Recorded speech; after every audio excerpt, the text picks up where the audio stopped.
Hey everyone, welcome to the show. I'm James, your friendly neighborhood English coach. And I'm Sophia. Super excited for today's episode because we're talking about one of the biggest goals in language learning fluency. Right, and let's start by clearing something up. A lot of people think fluency means speaking without any mistakes. Like, if you mess up one word, boom, you're not fluent. Yeah, that's such a trap. I mean, even native speakers mess up all the time. We stumble, we forget words, we say weird things, and we just keep going. Exactly. Fluency isn't about being perfect, it's about flow. It's about being able to express yourself without freezing or panicking. Or translating in your head every second. That's exhausting. Totally. So, here's the real definition of fluency. It's the ability to communicate your thoughts smoothly and confidently. Even if you make a few grammar mistakes, you're still doing great if the other person understands you. I love that. It's like dancing. You don't need perfect steps to have fun or connect with your partner. You just need rhythm and confidence. That's such a good analogy. So if you're listening and thinking, but I forget words all the time, you're not alone. Fluency isn't magic, it's practice, it's daily effort. And mindset. People hold themselves back with fear. They're scared of sounding silly or making a mistake in front of others. But that fear is the real problem, not your vocabulary. Yes, the moment you realize mistakes are just part of learning, things start to shift. You relax. You actually enjoy speaking. And that's when fluency starts to grow. Not because you suddenly know every word, but because you're okay not knowing. And let's also talk about speed. Some people think speaking fast equals fluency, but nope.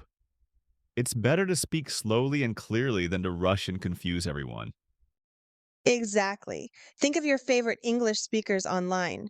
Do they rush? Usually not. They pause, they breathe, and that makes them sound confident. So let's break this down. What does fluency really look like in everyday English?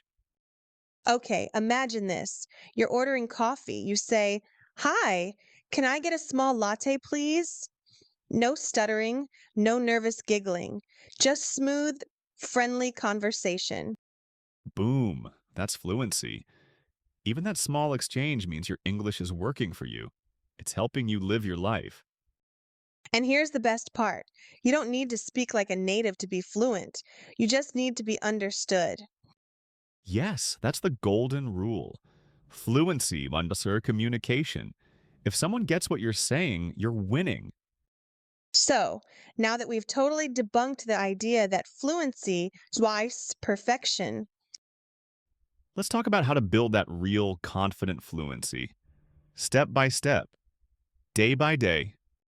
our 30-day plan is built on 4 weeks, each with a different focus. And today, we're going to walk you through every part, starting with the basics. But before that, one more thing. Remember, learning to speak a new language is emotional. It brings up fear, frustration, even embarrassment sometimes. Oh, yeah, and that's totally normal. If you've ever felt like, why can't I just say what's in my head? You're not broken, you're human. That's why we're here, to help you turn those tough moments into wins. Every word you say is progress. So, if you're listening to this podcast because you want to speak English more easily, you're already doing something right. You're showing up. That matters.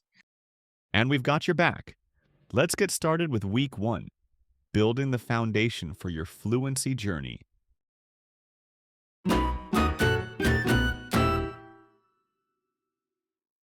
Okay, week one, this is where the magic starts. But we're not diving into fancy phrases or business English yet.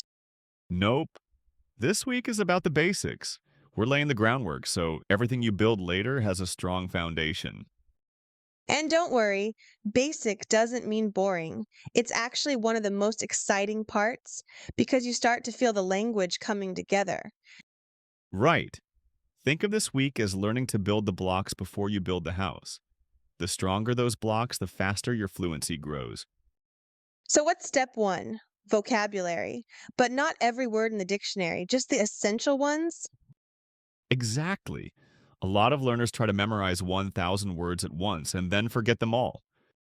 It's way smarter to pick 10 or 20 useful words and use them again and again. Let's say you're learning the word eat. Don't just memorize it, make it real. Say out loud, I eat breakfast. You eat lunch. We eat dinner. Same with adjectives. Instead of just happy, try I'm happy today or she looks happy. When you connect words into full thoughts, your brain starts to remember faster. It's like giving the word a home instead of leaving it floating in space. And then there's the power of common phrases. These are little sentence chunks that native speakers use all the time. Stuff like, how's it going? Or can I help you? Or what time is it? They're short, but super powerful. If you know even 10 of these phrases, you can already survive so many situations. Absolutely. These phrases help you respond fast without thinking too much. That's why we recommend practicing both vocabulary and full phrases every day. It's like training your speaking muscles. And while you're building your word bank, there's another key habit to start listening. Yes, listening is huge. It teaches you rhythm, tone, and natural word flow. You can start simple. Listen to podcasts like this one, watch videos with subtitles. Even children's shows are great because they're slow and clear. Oh, and songs. English music is so helpful. You hear emotion, slang, and pronunciation all at once. Let's give an example. Say you're listening to a short dialogue like, Hi, how are you? I'm good, thanks. And you? I'm fine. What's your name? I'm Anna. Try repeating each line out loud, then close your eyes and say it again from memory.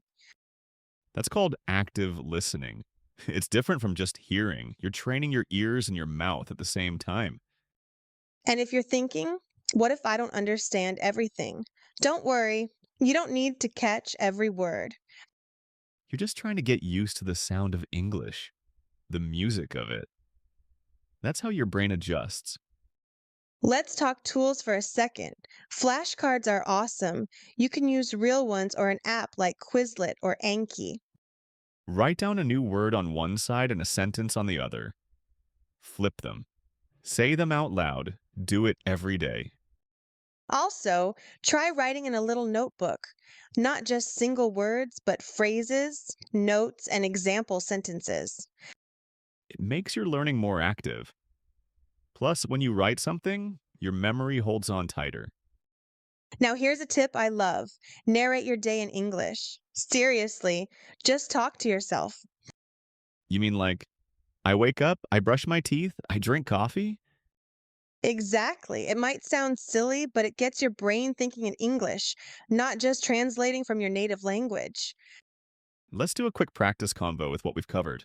Ready? Okay. Hi, James. How are you? I'm great, Sophia. What time is it? It's 9 o'clock. Are you hungry? Yes, I eat breakfast now. Boom! That's basic, clear, and real English. You do that kind of practice every day, even for 10 minutes, and you'll be amazed how fast your confidence grows. So let's wrap up week one. Here's your mission pick 10 essential words a day. Practice 5 common phrases out loud. Listen to English, podcasts, shows, or music. And talk to yourself like a weirdo. It's worth it. Consistency is everything. You don't need hours. You just need to show up every day. Week one is about planting seeds. Next week, we water them by actually speaking. Yes, in week two, we push past fear and start talking, even if no one's listening.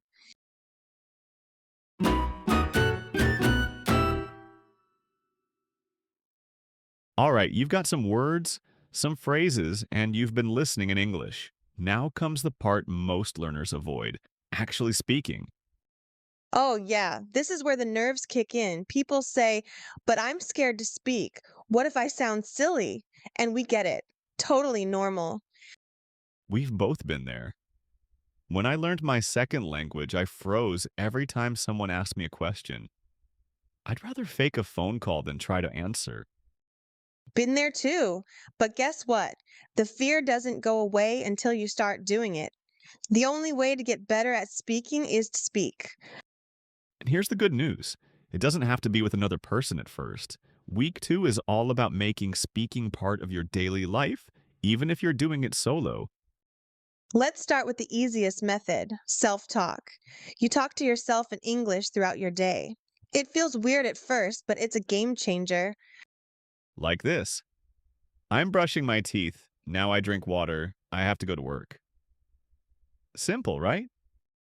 Totally. You're building sentence fluency without pressure, and your brain is switching from passive to active learning.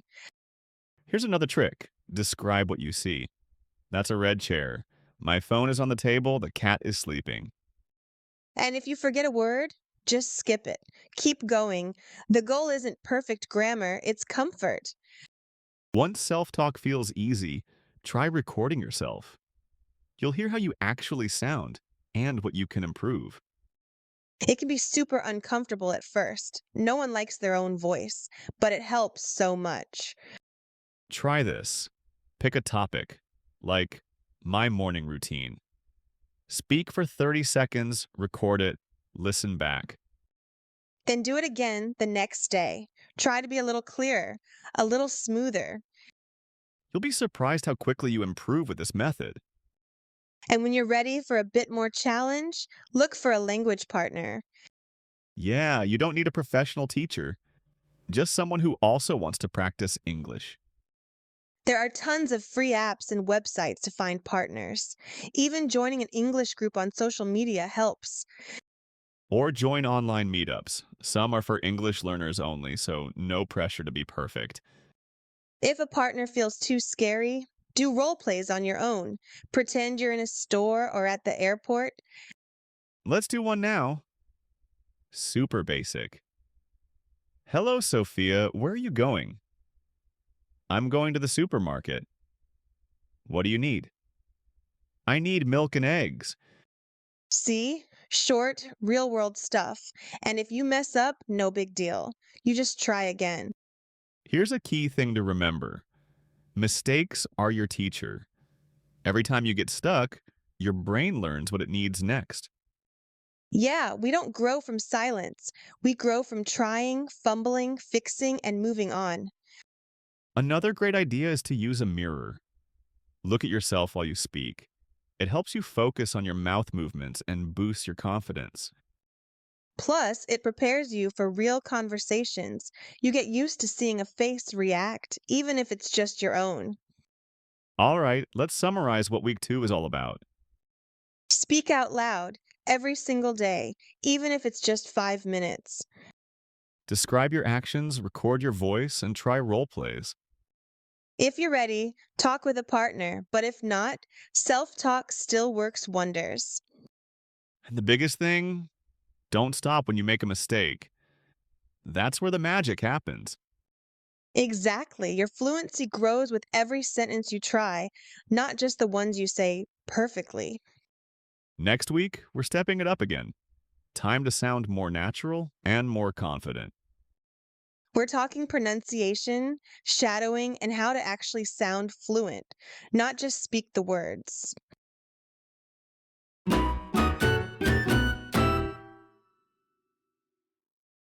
Welcome to week 3. You've got the words. You're speaking out loud. Now let's make it sound natural, like real flowing English. Yep, this is where pronunciation steps into the spotlight. And no, you don't need a perfect American or British accent. That's not the goal. The goal is clarity, being easy to understand. That's what makes you sound fluent. Totally. You don't have to erase your native accent, but it does help to smooth out certain sounds so others can follow what you're saying. Let's start with a powerful technique: shadowing. If you've never heard of it, don't worry. It's super simple. You find a short video, clip, or podcast in English. Listen to one sentence, pause, Then repeat it exactly the same way. Let's try it right now. I'll say a sentence slowly. I'm learning to speak English every day. Now you try repeating that out loud. Nice. See how it feels to match the rhythm and sound? That's shadowing. It trains your ear and your mouth. And it's fun too. You start noticing how native speakers stretch some words and skip others. Like, what do you want to do becomes, what do you want to do? Totally different sound, but same meaning. Once you hear those patterns, you start speaking more naturally. It's not about grammar rules, it's about music. That's such a good way to put it. English has a rhythm, a bounce. If you learn the beat, everything gets easier. Now let's talk about tricky sounds. Every language has a few that are hard to pronounce if they don't exist in your native tongue. The teach sound is a classic one, like in think or this. A lot of learners say sink or dis instead. Try this. Put your tongue between your teeth just a little and blow air softly. Another tough one is the R sound, like in river or around. It's not rolled, it's not sharp, it's kind of soft and deep. You can practice by saying, Red rabbit runs around. Slowly at first, then faster. And remember, you don't have to fix everything at once, just pick one sound per day to work on. Also, try recording yourself shadowing. Compare your version to the original. You'll hear where things match and where they don't. This feedback is gold. You're not guessing anymore, you're noticing. Now, let's shift to something just as important: confidence. Oh, yeah. You can know all the words and sounds, but if you freeze up when talking, none of it helps. Confidence doesn't mean you never feel nervous, it means you trust yourself to try anyway. One helpful trick: write a few ready to go sentences that you can use often, like, sorry, can you repeat that? Or, let me think for a second. Those give you time and space in conversations. You're not stuck, just resetting. Let's do a quick role play with some of those confidence tools. Sure. Hi, James. Do you know where the library is? Let me think for a second. Oh, yes, it's near the park. Thanks. And what time does it open? Sorry, can you repeat that? Boom! That's how fluent speakers handle pressure. With calm phrases, not panic. And if you're speaking too fast or getting lost, pause, take a breath, start again. Fluency isn't speed, it's control. When you sound calm and sure, people listen more closely. Here's a challenge for this week. Pick a short video or podcast, maybe 1 minute long. Shadow it every day for 5 days. And remember, mistakes are not a problem. They're proof that you're doing the work. Fluent speakers didn't get fluent by being perfect, they got there by being brave. So don't wait to sound like a native. Just start sounding like yourself in English. Coming up next, it's week 4. We're bringing it all together: movies, real world practice, and full immersion. Yep, it's time to leave the practice room and step into the real world of English.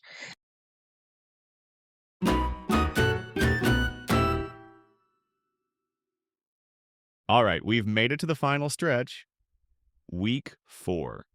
This is where everything comes together. Yep, you've built your vocab, you're speaking out loud, and you've worked on pronunciation. Now it's time for the fun part: real life English. This week is all about immersion. That means surrounding yourself with English like it's part of your daily routine. Exactly. We're not talking about moving to the US or the UK.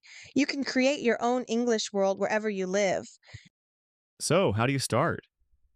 Easy. Switch your entertainment to English. That means TV shows, movies, YouTube, music, and podcasts, everything. Watch something you actually enjoy. Don't pick a boring lecture. Go for comedy, drama, even reality TV. At first, use English subtitles, but after a few days, try watching without them. You'll be surprised how much you still understand. And don't just watch passively. Pay attention. Notice how people greet each other, how they react, what phrases they use again and again. That's your learning goldmine. Real phrases and real situations. And what about reading? That's another easy way to boost fluency. For sure, start with simple stuff like social media posts, English news, short blogs, or even comic books. Choose topics you love. If you're into cooking, read English recipes. If you like sports, follow an English speaking athlete on Instagram. The point is to make English feel normal, like brushing your teeth. You don't even think about it, you just do it. Now, here's the big one: speaking with real people. Yeah, this is where a lot of learners stop. They say, but I don't know any native speakers. Guess what? You don't need one. You just need someone who's willing to talk in English with you, even another learner. Language exchange apps are great for this. You meet people who want to practice your language, and they help you practice English. You can also join online English meetups or discussion groups. Some are free, some cost a few bucks. All are worth it. And don't overlook video games, chat rooms, or Reddit threads. If you're chatting in English, you're practicing. Let's say you still feel too shy. Then start with the next best thing: thinking in English. That's right. Try to stop translating in your head. Just think, I'm tired. Not, I am. Oh, what's the word for tired again? It takes practice, but it helps your brain work faster and more naturally. Here's a challenge for the week. Do one thing in English every day that you'd normally do in your native language. Watch a movie in English, journal in English, think about your grocery list in English. Something small but consistent. And here's a secret. Every conversation counts, even if it's short, even if it's awkward. Mistakes? Bring them on. That means you're learning. You're in the game. You want to sound fluent? Then stop waiting. Start using English in your real life. Let's do a quick role play using real life language. Hey, Sophia, what did you do last night? I watched a movie in English. It was funny. Nice. What was it called? It's called Sing 2. I loved the music. Simple, right? And real. The more you talk like this, the easier it gets. Also, celebrate your wins. Did you order coffee in English? Awesome. Did you write one paragraph? Amazing. Success isn't just passing a test, it's every moment where English helps you live a little more freely. So, what happens after 30 days? Do you stop? Nope, you keep going, but now you've got momentum. English is part of your life now. And the more you use it, the less scary it feels. You'll start to like how it sounds, how you sound. Let's leave our listeners with a few final takeaways. First, consistency beats intensity. Yup, 15 minutes every day is way better than 2 hours once a week. Second, mistakes are normal. They're a sign of progress. And third, you're already doing better than you think. If you've stuck with this plan, you're growing. Fluency isn't a destination, it's a path. You're walking it every time you speak. So keep listening, keep speaking, keep living in English. You got this. And hey, thanks for taking this 30-day journey with us. We're proud of you. We really are. And if you found this helpful, share it with a friend. Help someone else get started too. Until next time, keep speaking, keep believing. And keep learning with us. See you soon.